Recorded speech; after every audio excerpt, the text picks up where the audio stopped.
Good morning, or almost good afternoon. My name is Julio Quan, from a Chinese and Spanish ancestors, but born in Guatemala. And it's difficult to say why is that I'm here. How many of you have been in Guatemala? How many of you know about Guatemala? How many of you know that 60% of Guatemalan people are indigenous people? Do you know that indigenous people of Guatemala have been one of the worst exploited, discriminated indigenous people in the world? Do you know all of that? Then I don't know what I'm doing here. First of all, it is difficult for me not to use one of these instruments called blackboard, but it's white.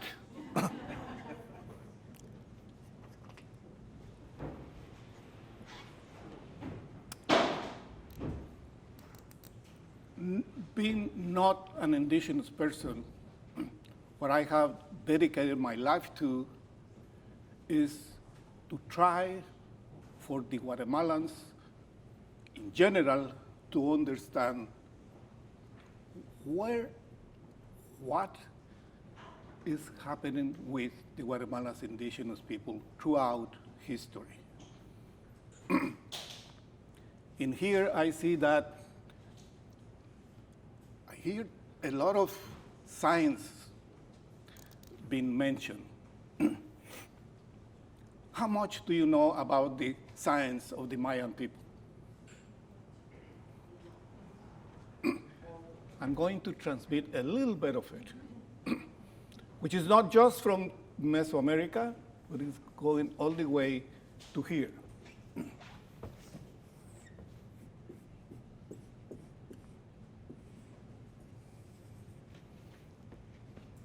This is corn.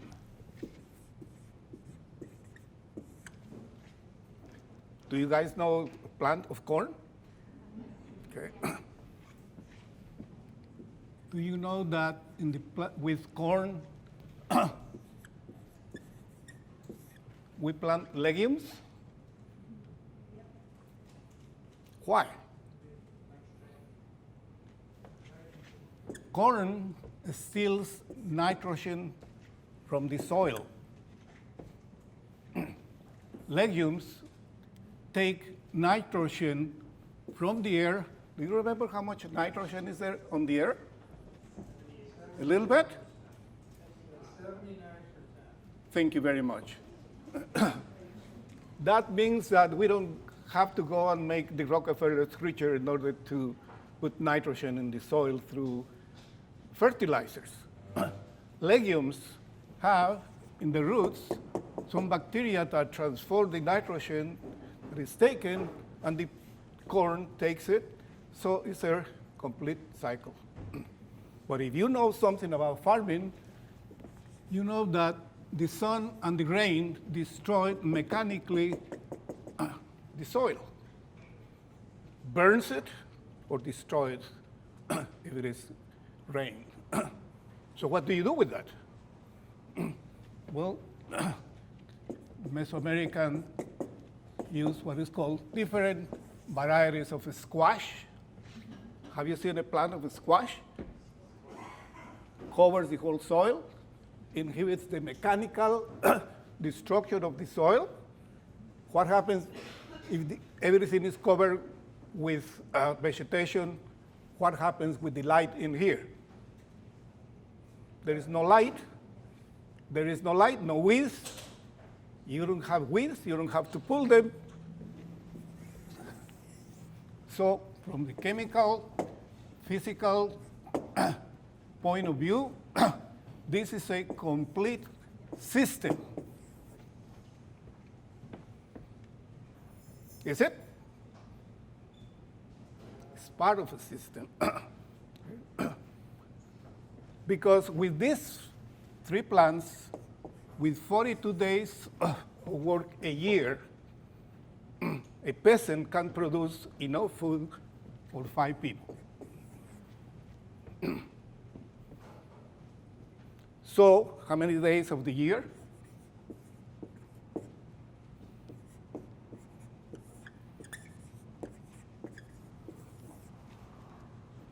You have 323 days of surplus work after you feed your population. These 323 days allow the Mayas, the Mesoamerican people, to have one of the most advanced civilizations on Earth in terms of science, politics, art, whatever way you want to measure it. But think about this tremendous amount of people's power. 320. How many of you would like to work 42 days a year?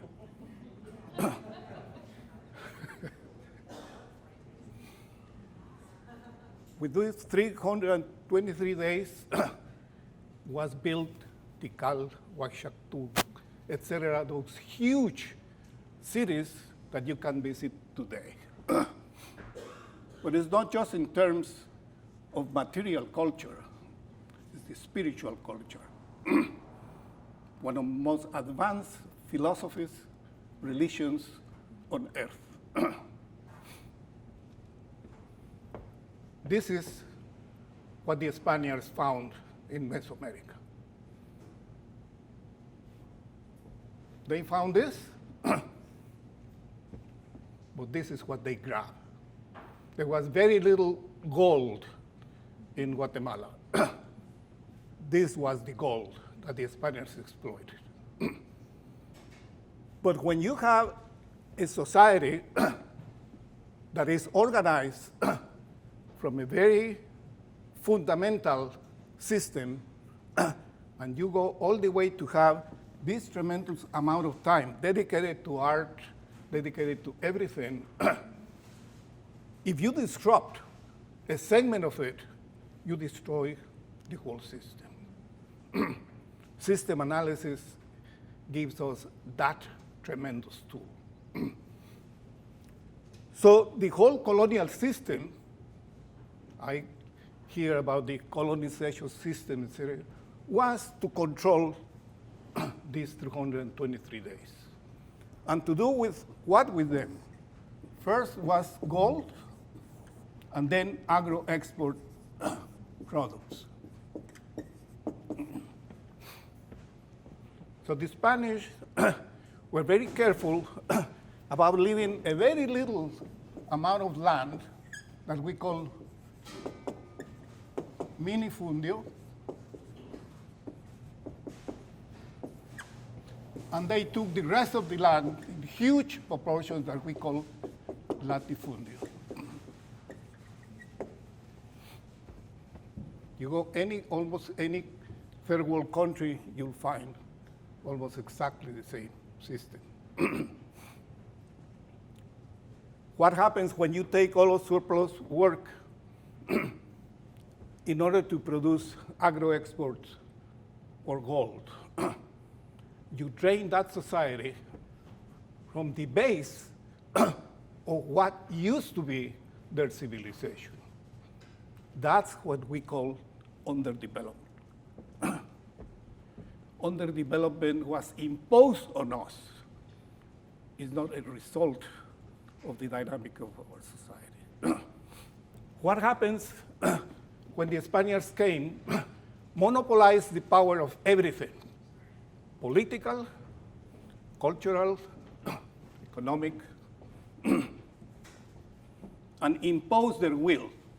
How? The idea was to control the heart and the mind of the conquered. How do you do that? You're trying to change the religion,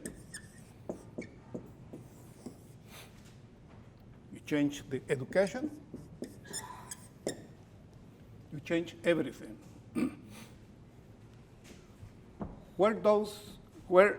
what are the roots of, you know what machismo is? You do. What is it? Excuse me? Male dominant. Celebration of masculinity. Okay? You can call it whatever you want, but everybody knows what it is. Okay? We know about the oppression, we know about the exploitation of women. So the Spaniards brought the mayorazgo, just the first son, male, has the right to keep all of the wealth in the family and the authority. Authoritarianism is based on paternalism.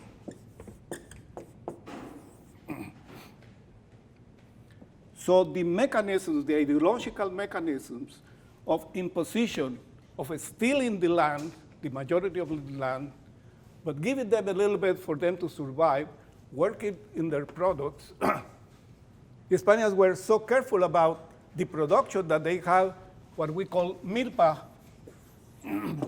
judges. Milpa is these three things together plus wisdom, because this is science. But what is wisdom? The wisdom is that they left about 20% of what they produce in order to attract animals so they could use the protein from them. Okay? Wisdom, knowledge, was really what the Mayas had. We have now millions of people dispossessed, but to impose on them a tremendous form of exploitation, different forms. This was the colonial times. What is from the point of view of the exercise of power, what is the main characteristic? It's a weak ruling class, an incapable ruling class. So incapable that they have to rely on Spain to maintain their power. But my students will say, yeah, but we are independent. The independentists, immediately that we got independence, look for another source of power outside of our societies. Immediately. They look for France, they look for England, whatever. Incapable of fulfilling the needs of the people. That incapacity, of course, reflected in how the society, the dynamic of this society. There was constant struggle, constant problems with this type of society. The criollos,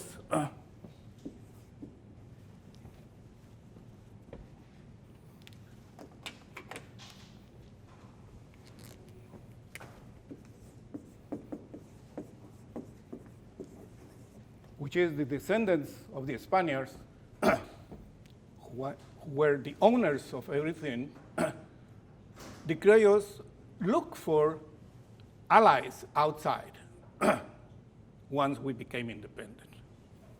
And,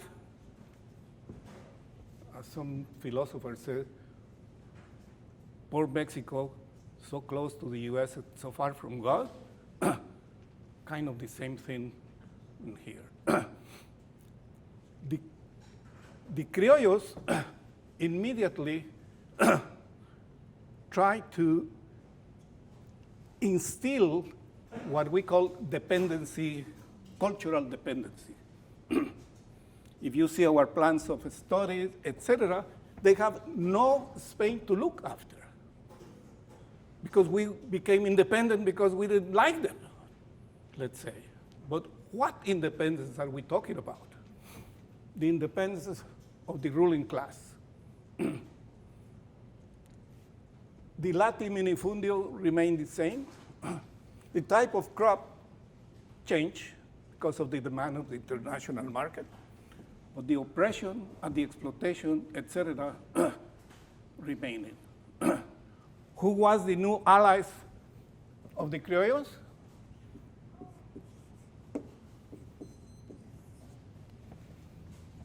Have you heard the term manifest destiny?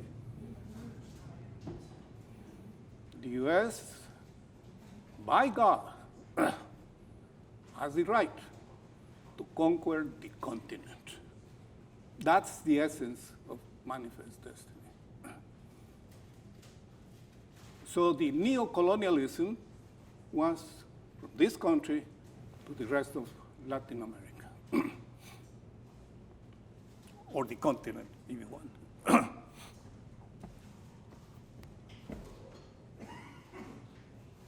The new power, the US, did not know how to handle except through violence. So it became, for us, violence. It was every day. I'm not saying that during colonial times there was not violence. It became worse, more accelerated. Especially when the liberals took over, and then they depossessed the indigenous people of the small lands that they have, because that was the best lands for coffee. And for bananas, who were the two crops of agro-export. In the meantime, what were people doing? Trying to get organized and struggle against this system.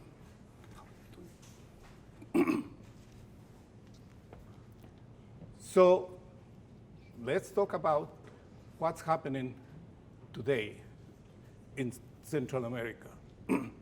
Why I am telling you all of this? Because today what we have is that the people who don't have enough to eat, and that they used to go and work in the big farms for agro-export, the mechanization, etc., has expelled people from their jobs. So what do? They keep on walking until they reach our borders. People don't come because they want to. They come because they have to. It's a question of survival. The conditions, in order to maintain the internal conditions inside of each one of the Central American and Mexico countries, are getting worse and worse and worse. More people, less jobs, and it doesn't matter how long we have been saying, as long as you keep the same causality in the third world, the results, which is people migrating here, you won't stop it. Doesn't matter how wide do you build the wall. The wall won't stop people from coming. It hasn't and will not. It's survival. So what has been my job? I am not an indigenous people. So what I have done all of my life is to train scientists among the indigenous people. Build your own science. Create your own science and apply it. If you don't do that, we are not going to get out of this mess. We have, where is John? When John talks about his efforts to educate, what does he educate with? The knowledge, the traditional knowledge that scientists have to filter, how to make it manageable, comprehensible, what he says. That's the job of scientists. And that's what the decision makers need. what about the rest of us? What happens with the indigenous people in the United States? If the indigenous people of the U.S. do not get organized based on the scientific truth, they are going to continue being subjects of oppression, subjects of exploitation. Thank you very much.